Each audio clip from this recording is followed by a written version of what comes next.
Hey everyone, want to create your own private server on Roblox? A private server lets you play with friends in a separate game instance without random players joining. In this full guide, I'll show you how to create and manage a private server on Roblox in 2026. So let's get started. First, open Roblox and sign in to your account. Yeah, you'll need to be logged in before you can create or manage a private server. Next, search for the game where you want to create a private server and open its experience page. Not every Roblox game supports private servers, since the feature is controlled by the game's developer. In the Private Servers section, click Create Private Server or Buy Private Server, depending on the game. Enter a name for your server, then complete the setup.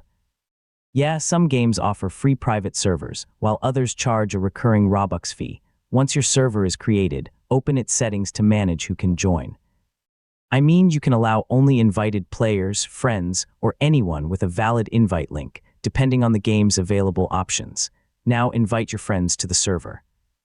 You can share the invite link if the game supports it, or add players directly through the server's permission settings. Finally, click Join to enter your private server. Yeah, you can return to the server settings later to rename the server, update permissions, renew the subscription if required, or delete the server if you no longer need it.